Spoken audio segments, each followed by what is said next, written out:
In this video, I'm going to show you how I think about, cut, and style a long haircut to build nice, soft, cascading layers. Chris has great hair to work with, and I'm excited to show you how we do it. Long layers can be done a billion ways. I don't particularly think this has to be done a different way for a men's haircut, a women's haircut, or a non-binary person's haircut. This is actually just a technique I want to get across so you can see how I go about setting up a long layered haircut. Okay, so let's talk about how we section this. I want to isolate the back from the sides so that we can approach the back on its own. It's the biggest panel of hair we have to cut, and it's where we need to take the most weight out. We're going to start by just setting a perimeter. We're going to section off into a pretty typical 4-quadrant sectioning just to create the line of the perimeter. So here I stood Chris up because his hair was so long that I was having to get really low to cut the line. And as you can see, I'm using more of a point cutting method to cut this line. And that's because we want a pretty soft finish on the bottom of the line.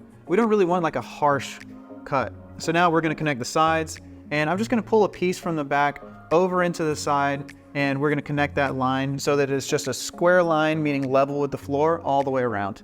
Side 2, we're going to connect in the same way. If we cut a balanced line in the back, we're going to have a balanced length on the side. We're going to use concave layers. I think of concave layers as triangular layers. So that's where we're making this really sharp triangle and going from short on the interior to very, very long on the exterior. The point of doing this is that it leaves a lot of length on the exterior. Because if we were to cut this straight off the head, then we would be taking a lot of weight out of the exterior. If we were to come up round, we're still taking out weight here, but it's a little more even. If we come way up here, think about how much hair is being maintained here.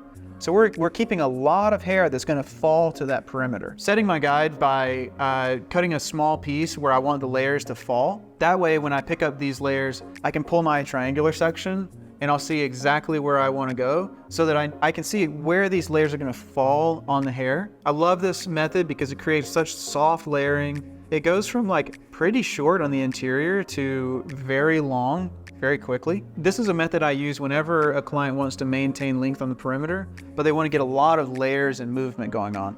I'm not using any over direction here. I'm just elevating straight up off the head, finding that guide from the center, and working a really steep triangular line until we get out to the perimeter. I like to check what I'm doing, so I'll kind of pick up the hair, see how the layers are working, and if they're not working right, I'll readjust, but I'm liking how this is going, so we'll keep working. So now we're starting on the left side. I'm separating it right at the occipital so that I can really maintain that weight at the perimeter.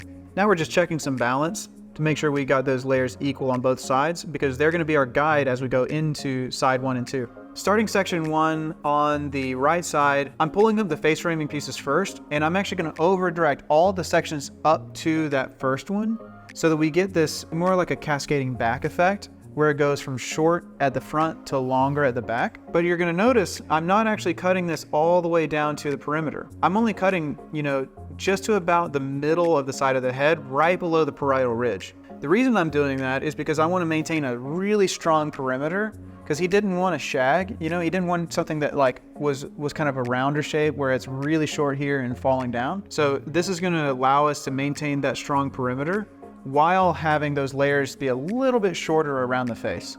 Once I'm done cutting, I just want to see how it's all falling, I want to see how these layers are working together. Happy with it, so we're going to repeat the process on side 2. So I actually pulled a little piece over from the right side. That's my guide. You can see it there. That little centerpiece is going to tell me exactly where to start. This is how I'm finding balance from side to side. Okay, let's talk about how we style this haircut. I put a little bit of a curl cream in there. I'm first just going to hover around to use the diffuser to get a little bit of that moisture out initially. And then what we'll do is we'll actually lift some of these columns so that we start to really encourage that wave up closer to the root. I have Chris tilting his head back just a little bit so we can get a small amount of volume here. For this, we want to have a little bit flatter of a look, so we're just leaving it in its natural fall. So you can see these natural waves starting to come into the hair. I love seeing this texture start to pop. A lot of this is coming out just because, we use these long layers to take some of that weight off of it and help them coil up. All right, there we have it. We gave Chris just a little bit of a trim off the perimeter, added those long layers internally so it has a lot more movement, texture, and that natural wave can come out.